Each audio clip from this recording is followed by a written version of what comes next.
हर तकलीफ़ का पनाह में रखे। तव्हांजे रिज़्क़ में रोज़ी में बरकत अता करे। मां जमायत खे हमेशह चवंदो रहियो आहियां, तव्हां पंहिंजे ॿारनि जी नियाणियुनि जी तरबियत, ॿारनि ते नज़र रखो, नियाणियुनि खे पढ़ायो, छो जे असांजा जो ॿार आहिनि इहो असांजो फ़र्ज़ु आहे, उन्हनि जो देखभाल कयूं,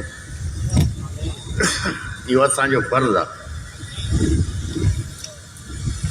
पोइ जॾहिं ॿार वॾा था थी वञनि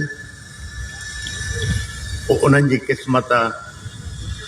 ऐं इहो दुनिया जो उसूल रहियो आहे, माउ पीउ तमामु प्यार मोहबत सां ॿारनि खे वॾो कंदा आहिनि। जॾहिं ॿार वॾा था थी वञनि उहो पंहिंजी दुनिया में हूंदा आहिनि, पंहिंजे कमकारनि सां हूंदा आहिनि, ऐं माउ पीउ जे लाइ उन्हनि वटि टाइम पोइ तमामु घटि हूंदो आहे। उन खां पोइ बि असां पंहिंजे ॿारनि खे टाइम ॾियूं था। जॾहिं असांखे ख़बर बि आहे वॾा थींदा त असांखे टाइम न ॾींदा, लेकिन असांजो इहो फ़र्ज़ु आहे जो असां पंहिंजे ॿारनि खे टाइम ॾियूं। इहो तव्हांजो फ़र्ज़ु आहे। ख़ासि तौर नियाणियुनि खे पढ़ायो, छो जॾहिं नियाणी पढ़ाई घर में वेंदी उन वटि पढ़ाई न हूंदी, समझ बूझ न हूंदी, त पंहिंजे घर खे पंहिंजे बचनि खे अॻिते कीअं हलाईंदी। इहो तव्हांजो फ़र्ज़ु आहे। पंहिंजे ॿारनि ते नज़र रखोसि, चङी सोहबत में रहनि, छो हिकु दफ़ा ॿार ग़लति सोहबत में अची वियो त माउ पीउ तमामु तकलीफ़ में थो अचे, सुधारणु मुश्किल आहे।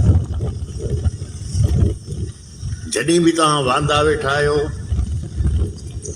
सलाह शरीफ़, दुरूद शरीफ़ इन जो विर्त कयो, छो जॾहिं तव्हां दुरूद शरीफ़ सां पढ़ो तव्हां खां लख ई फ़रिश्ता तव्हां सां गॾु था पढ़नि दुरूद शरीफ़ जो तव्हांखे नज़र नथो अचे। इन दुनिया में बि आख़िरत में बि इन जो अजर मिलंदो। हमेशह पाड़े वारनि सां इज़त मोहबत सां पेश अचो। मां जमायत खे हमेशह चयो आहे, अॼु तव्हां पाण महसूसु था कयो, अॼु डिसेंबर तक़रीबन अधु अची वियो आहे अञा ताईं। कल्ह राति खां थोरी थधि पई आहे, मौसम सॼो चेंज थी वियो आहे। हमेशह मां जमायत खे चयो आहे, कोशिशि करे पंहिंजे घरनि जे ॿाहिरां, औताक जे ॿाहिरां वण पोखियो। अगरि इहो वण अॼु नंढा आहिनि तव्हांखे कमु न ईंदा, तव्हांजी औलाद खे कमु ईंदा। जो इन वण जे छांव में वेहंदो, जो हुतां लंघे थो वण जे छांव में वेहंदो, इहो बि तव्हांखे सवाबु आहे। हिकिड़ो सम्झो तव्हां सदका जारिया पिया कयो।